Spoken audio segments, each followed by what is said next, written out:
Doutora, o meu filho pode fazer academia? Bom, esse é um assunto que tem uma demanda muito grande no consultório. Muita gente pergunta isso.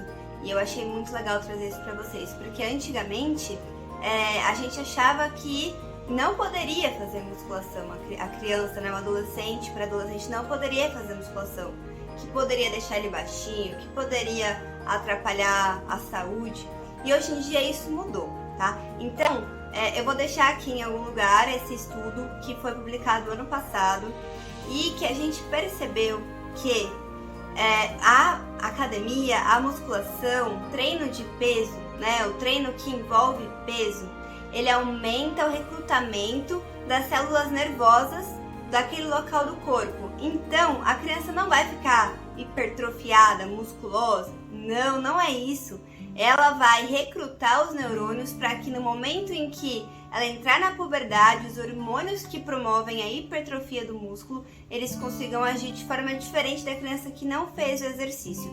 Mas veja, eu não estou falando sobre academia, aquela academia de pegar peso, né? Aquela criança que vai na academia, aquele adolescente, pré-adolescente que vai na academia e pega lá 30, 40, 50 quilos de peso, uma coisa desorganizada, sem alguém auxiliando, sem alguém orientando. Não estou falando disso.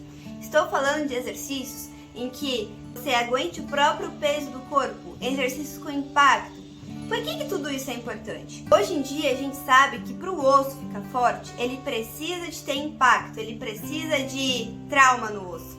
Não estou falando de impacto aquele que a criança, o adolescente faz exercício no dia seguinte, precisa até tomar um analgésico, anti-inflamatório por tanta dor, não. Estou falando de algo saudável, né? Então o próprio peso do corpo futebol, basquete, vôlei, ginástica olímpica, natação, qualquer esporte ou mesmo academia, através de exercícios como HIIT, né? Exercícios com o próprio peso do corpo, em que você faça exercício alternando aeróbico com exercício de peso, de força.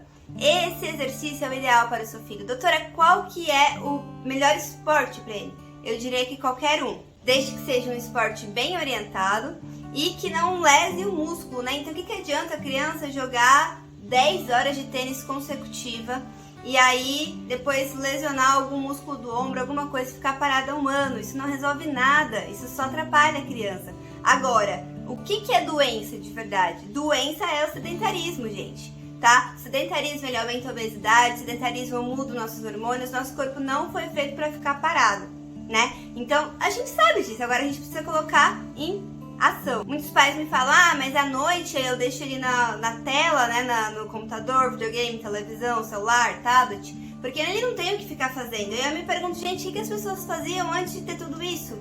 Elas sentavam, elas conversavam, brincavam de carrinho alemã, de pega-pega, esconde-esconde, brincavam na rua, brincavam no condomínio, os pais participavam da brincadeira.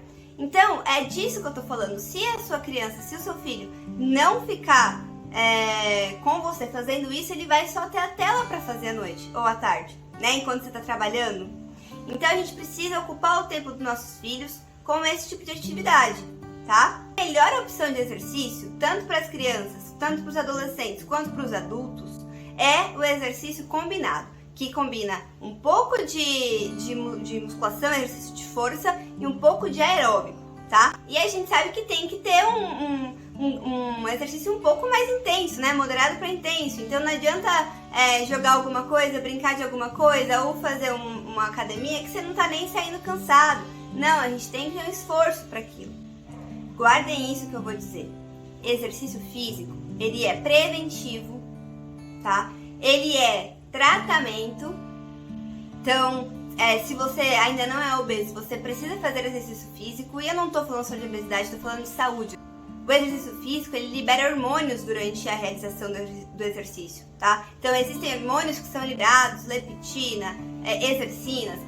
Alguns deles, eles até inibem a fome, eles aumentam o gasto energético basal. Então, se você tá vendo televisão sentado, se você fez um exercício físico, você vai ter uma taxa metabólica basal, um gasto basal muito maior. Então você vai estar gastando energia, do que é diferente de quem não fez o exercício, de quem não faz o exercício.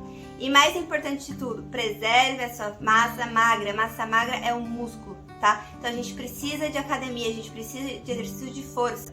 Então se você tem 7 anos, se você tem 10 anos, 20, 30 ou 60, você precisa de fazer algum tipo de exercício dessa forma.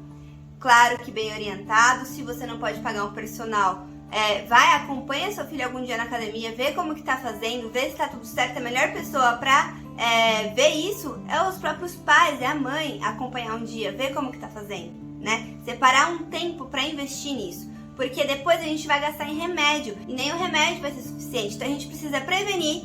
Exercício é prevenção, exercício é tratamento e exercício é pós-tratamento. Se a pessoa emagreceu, se a pessoa tá saudável agora, ela parar de fazer exercício, ela vai voltar tudo novamente, né? Então, é tudo mudança dos hábitos. A gente precisa fazer disso uma rotina, um hábito novo. Combinado? Então, tá falado aí a dica. Põe aqui embaixo todas as suas perguntas e comentários. Compartilha com a mamãe que não deixa o filho fazer academia. E lembre-se, equilíbrio. A gente precisa ter um equilíbrio nas coisas. Eu não tô falando de um exercício que vai pegar muito peso, que vai machucar o adolescente e a criança. Ok? Então, beijo!